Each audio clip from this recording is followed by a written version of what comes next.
Welcome back, Kim.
Great to see you. We're shooting a documentary about car culture in the UK and I need a second driver. You've made a name for yourself and it would be great to have you aboard. It's simple. You drive, I tell the story. Let's do it.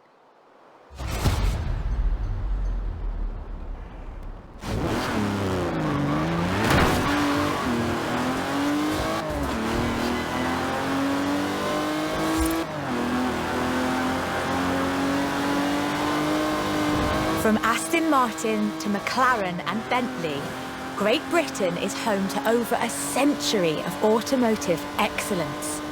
I'm Rebecca Dawson. Welcome to British Racing Green, a documentary celebrating that history. The Aston Martin DB5 Vantage was the quintessential Grand Tourer of the 1960s. Combining British engineering and Italian design.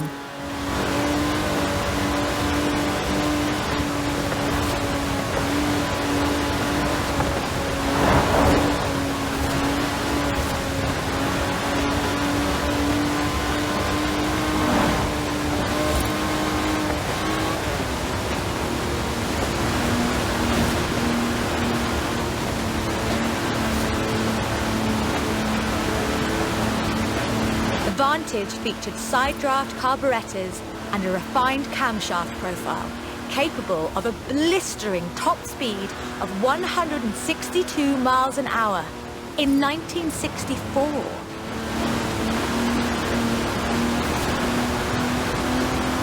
The clean lines of Superleggera's bodywork, reclining seats and wool carpets created a car that was luxurious as well as fast.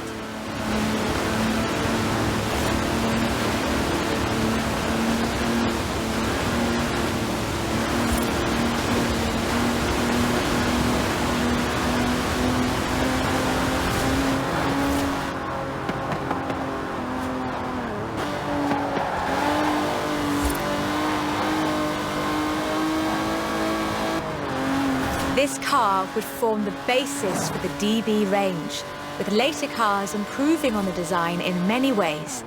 But none would ever achieve the sheer iconic perfection of the Vantage.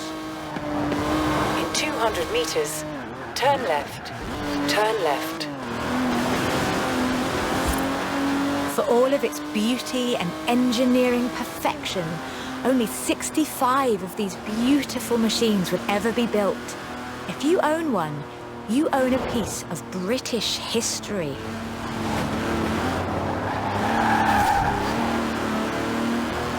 In 200 meters, you will arrive at your destination.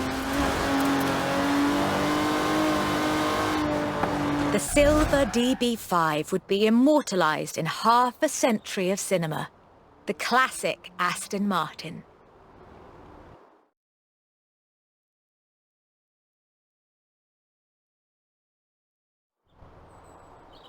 But in 2016, a new DB was unveiled, heralding the dawn of Aston Martin's second century.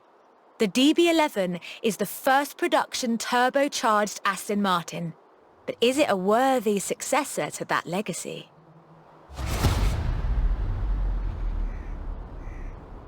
The short answer is yes. It's bold, responsive and agile. It's perhaps the best GT chassis in the world. And listen to it.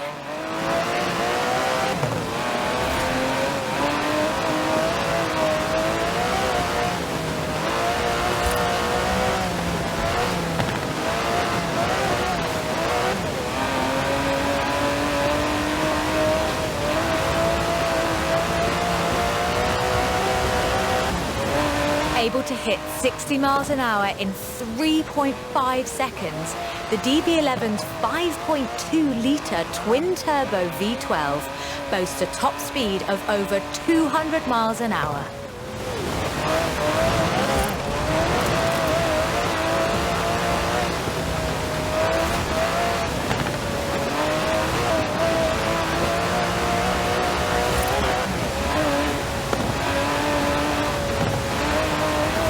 The DB11 is not the fastest car in the world, but then it's not trying to be.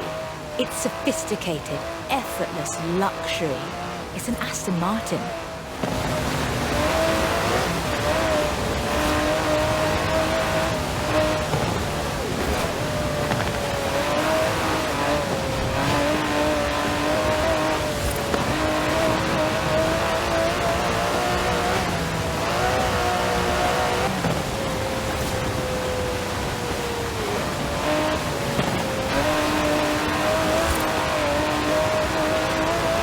The DB11's front strakes channel air to create a virtual spoiler, providing downforce without compromising the car's clean lines.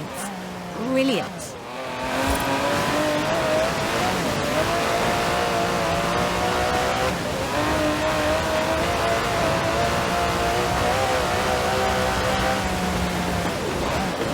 Most importantly, I think, the DB11 proves that Aston Martin is ready for another century of beautiful cars. And I can't wait.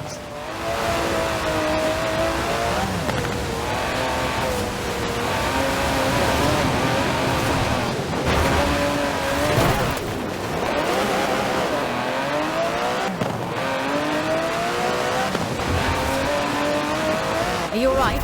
Take a moment, then let's do that bit again.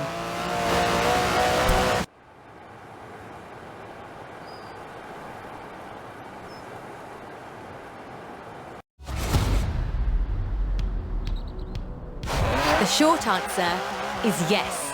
It's bold, responsive and agile. It's perhaps the best GT chassis in the world. And listen to it.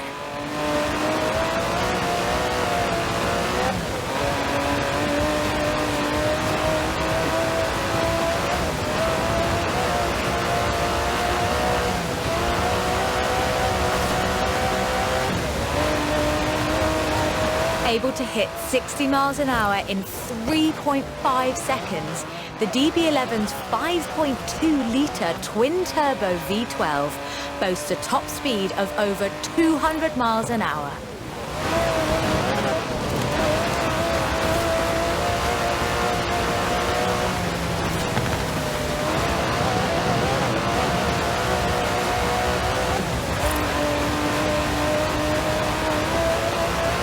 The DB11 is not the fastest car in the world, but then it's not trying to be. It's sophisticated, effortless luxury. It's an Aston Martin.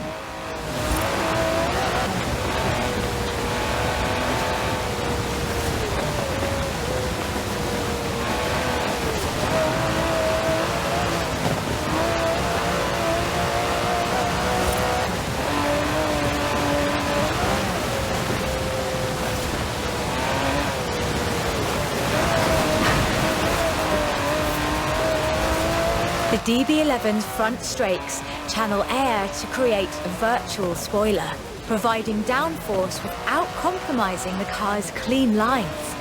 Brilliant.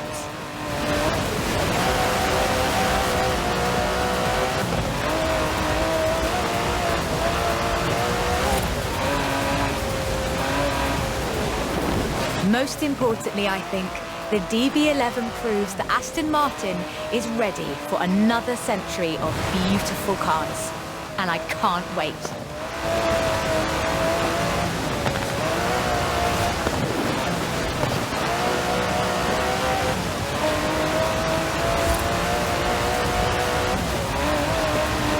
Beautiful as they are, Aston Martins are only one of many cars made in the United Kingdom.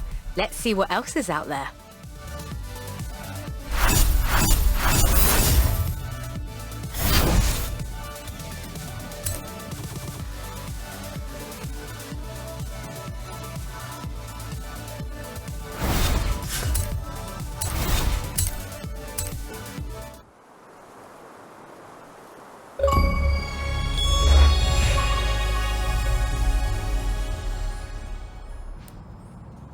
I'm telling you, you better come on down and get your Mini or I'm taking it.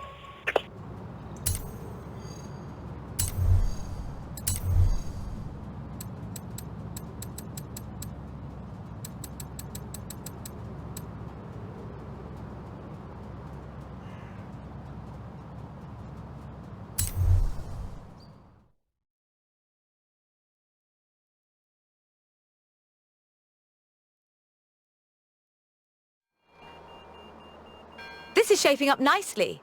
Time for a change of pace, though. At least at first. The next segment is about Land Rover, and we'll be starting out with the Type 3.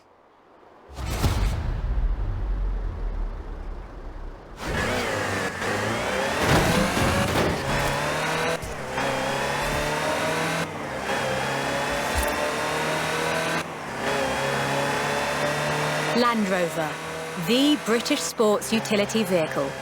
But before that, they were actual utility vehicles. Solid, tough trucks, unstoppable over almost any terrain. In 400 meters, turn left. The Land Rover Type 3 marks the point where that shift begins, and we'll be looking at what that meant.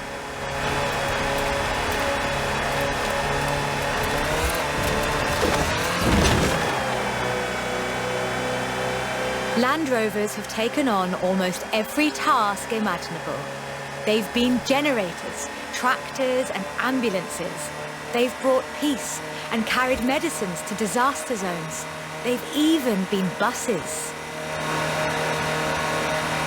Over 500,000 Series 3s were built, and over 70% of those are still on the road today. They were extensively exported and built under license abroad. Belgium, South Africa, even Australia and New Zealand. With a robust chassis and signature Land Rover engineering, the Type 3 also marked the first time that buyers could choose interior options, like seat box protectors and cubby boxes.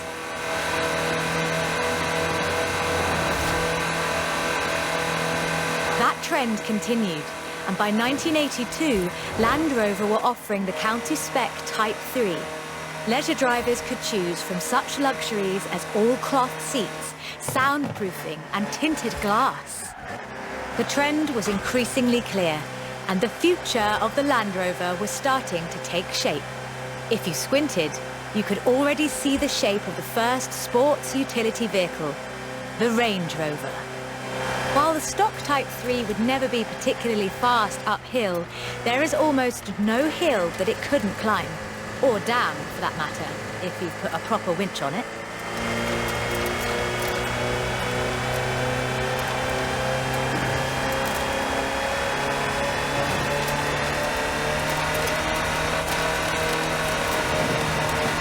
In 1978, a Series 3 was custom built for Her Majesty Queen Elizabeth II. It only had 1,892 miles on the clock when it was auctioned into private hands. And it was in perfect condition. It would be. After all, she trained as a mechanic in the 1940s and will likely remain the only royal able to strip and rebuild an engine. In 200 meters, you will arrive at your destination.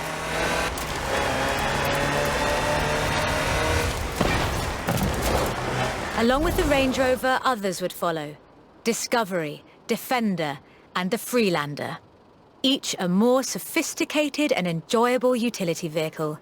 But none of them were a replacement for the Type 3. They were a different kind of car.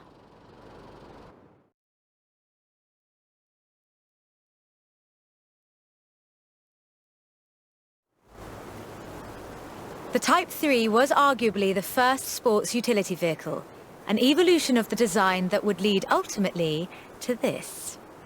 The Bowler Nemesis, an off-road racing vehicle that turned into a production SUV, the Nemesis EXR. It sports a turbocharged 5-litre Land Rover Jaguar engine, crammed into a carbon fibre chassis with integral roll cage. It even has the grille, headlights and rear lights from a Range Rover.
This is an all-terrain supercar.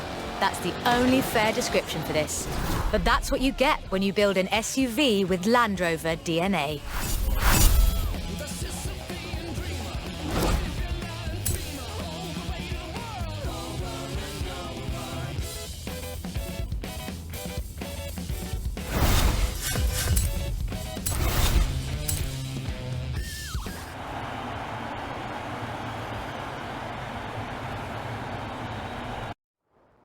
So, my boy Jamie's been eager to get you behind the wheel of his cars. He wants to talk skill driving without having to drive at the same time. Go see him.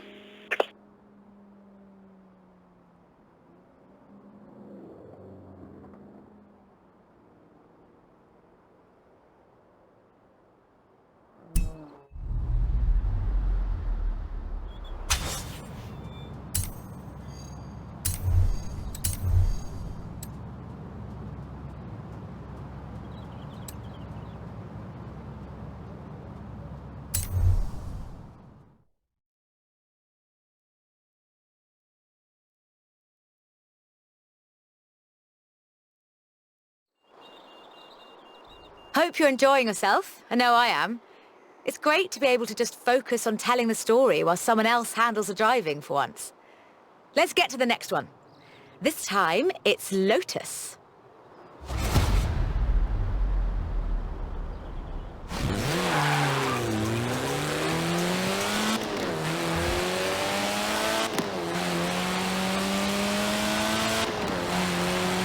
Lotus Engineering Limited began as many stories in British engineering do.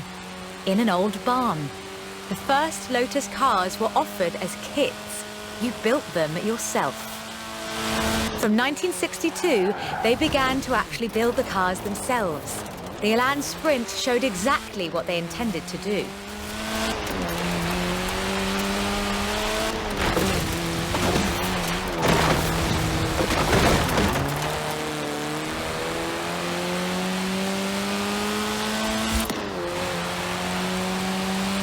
Designer Colin Chapman famously said, "Adding power makes you faster on the straights. Subtracting weight makes you faster everywhere." He knew what he was talking about. In 100 meters, turn right. In 100 meters, turn left. Widely hailed as one of the greatest sports cars of the 1960s, the Elan would be closely studied and emulated, inspiring such masterpieces as the Mazda MX-5.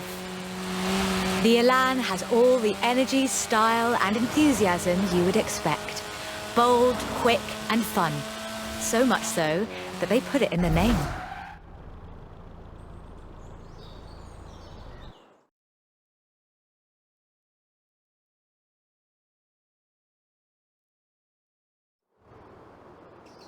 The Elan Sprint was a financial as well as an engineering success for Lotus, validating their approach to design and resulting in a whole family of light, agile roadsters. Which brings us to this, the Lotus Exige. It's heavier than the Elan, admittedly, but it's faster, much, much faster. Touch the pedal, the Exige responds with instant, relentless acceleration, as you'd expect. With a 0 to 60 time of 3.8 seconds and a top speed of 170 before upgrades and tuning, the Exige is uncompromising.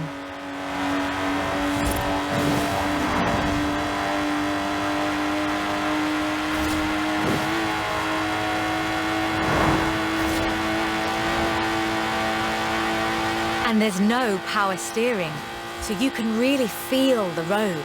A genuinely thrilling drive, and one that isn't afraid to demand you take it seriously. In 200 meters, turn left. Turn left.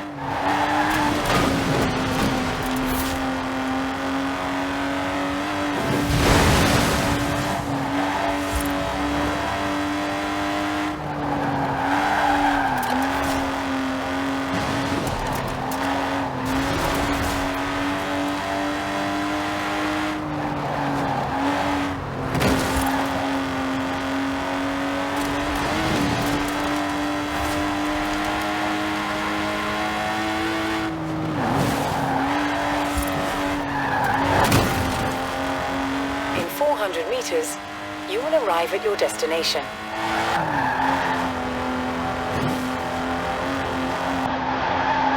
And with rumoured launches of 2 new cars in 2020, Lotus looks set to push the benchmark of the experienced sports car well into the next century.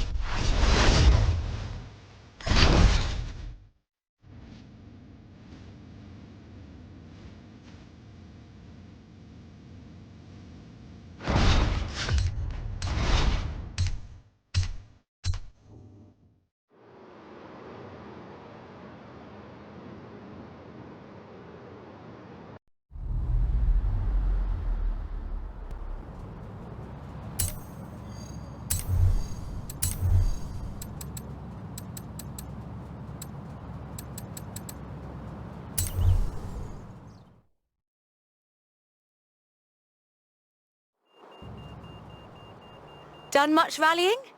That's a joke. We've all seen what you've been up to. We're doing the next bit on location. You'll see why when you get there.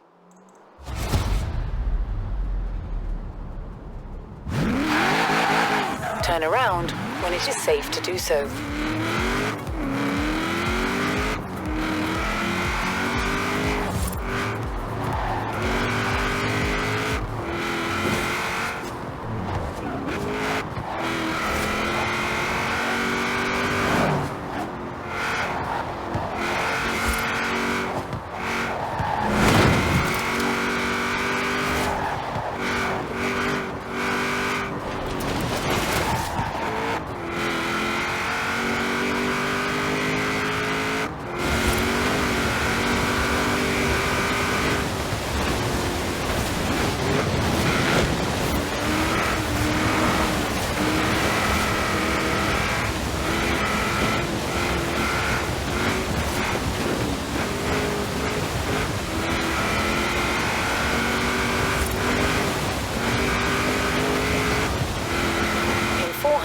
meters, you will arrive at your destination.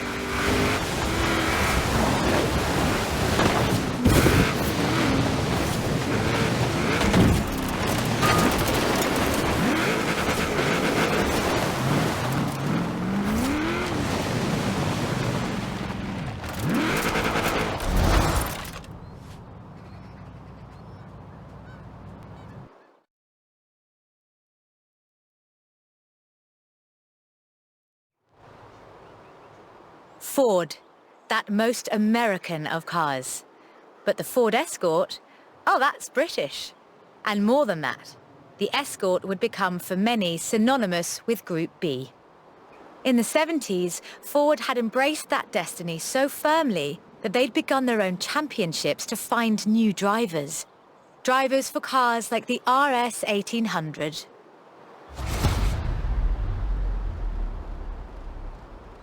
This was a car designed explicitly for rallying, with a powerful fuel-injected 1790cc Cosworth BDE engine.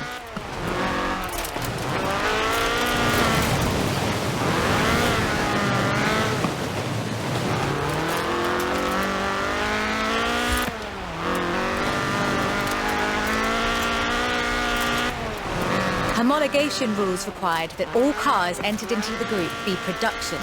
So Ford built 200 of them.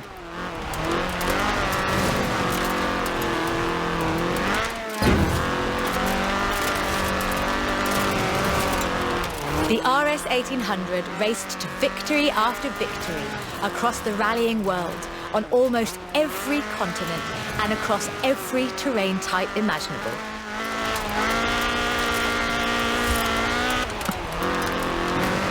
This car was basically unbeatable.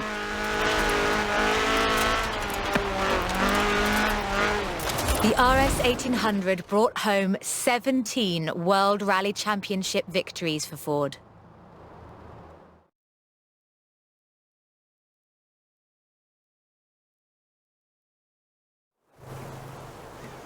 So, of course, Ford set out to design a better one. The RS 200 Evolution was their answer. A purpose-built rally car designed to do one thing: win Group B. With a 1.8 turbocharged Ford Cosworth BDT engine and all-wheel drive, the RS 200 had perhaps the best suspension platform of any car of its era.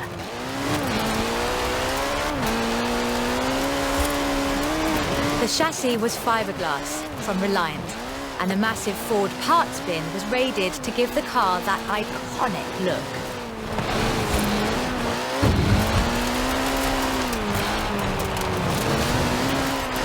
But while the car had potential, turbo lag at low RPM and a poor power-to-weight ratio meant that it never placed better than third. The end of Group B in the mid-80s meant the end of the RS 200 as a rallying car. Fortunately, Ford built over 200 as part of the homologation requirements for Group B, so you can still find them, if you're lucky.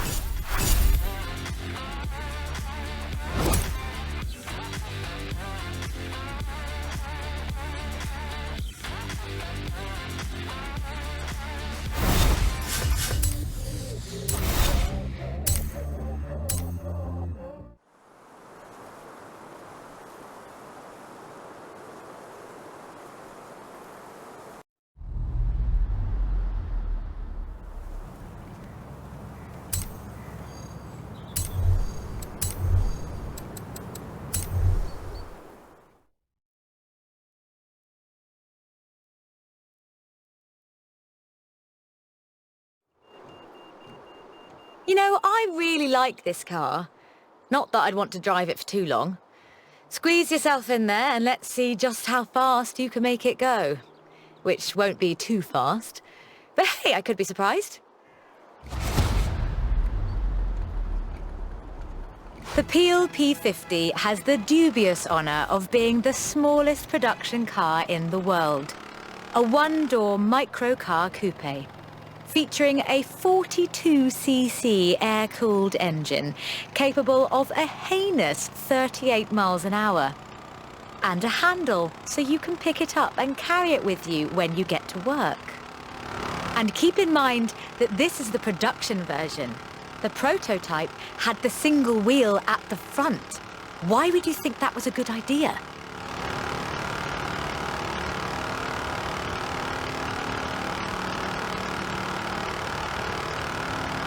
In 2010, though, production restarted at Sutton and Ashfield. So, if you'd like to own the modern incarnation of this, I suppose you can.